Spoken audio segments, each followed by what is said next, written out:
Hello అండి. Welcome back to our YouTube channel. అందరూ ఎలా ఉన్నారు? ఈరోజు మనం ఇంకో స్టోరీ నేర్చుకుందాం. Let's start. ఒక చిన్న గ్రామంలో పచ్చటి పొలాల మధ్య ఉన్న మట్టి దారిపై ఒక పెద్ద వయస్కురాలైన అమ్మమ్మ నివసించేది. ఆమెకు ప్రపంచంలో ఒకే ఒక స్నేహితుడు ఉండేవాడు. వాడి పేరే టామీ. అమ్మమ్మ తిండి కోసం కష్టపడి పనిచేసేది. బట్టలు ఉతకడం, చెత్తను తుడిచివేయటం ఇలాంటి పనులన్నీ చేస్తూ ఉండేది. కానీ టామీ ఎప్పుడూ అమ్మమ్మతో పాటే ఉండేది. కాపలాదారులా చూస్తూ తిరిగేది. అమ్మమ్మ సంపాదన తక్కువే. రోజుకి 2 కాయలు, కొంచెం అన్నం. కానీ వాళ్ళెప్పుడూ అసహనం చూపలేదు.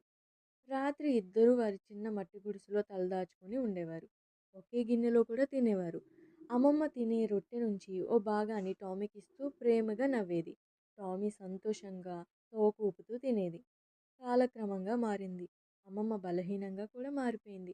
పని చేయడం కష్టంగా మారింది. ఎవ్వరూ పనివ్వలేదు. వారు పేదరికంలో కూరుకుపోయారు. అయినా టామీ మాత్రం ఒక్క క్షణం కూడా అమ్మమ్మని విడిచిపెట్టలేదు. ఒక వర్షపు రాత్రి అమ్మమ్మ కింద పడిపోయింది. టామీ ఊరంతా చుట్టూ తిరుగుతూ అరుస్తూ మనుషుల్ని పిలిచింది. గ్రామస్తులు వచ్చి చూసేసరికి అమ్మమ్మ కింద పడిపోయింది. ఆ రోజు నుంచి గ్రామస్తులు ఇద్దరికీ సహాయం చేయడం మొదలుపెట్టారు.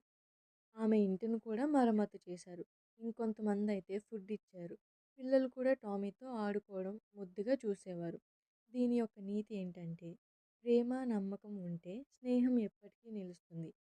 జీవితం ఎంత కష్టంగా మారినా నిజమైన బంధం మన జీవితాన్ని వెలిగించగలదు. Subscribe to my channel.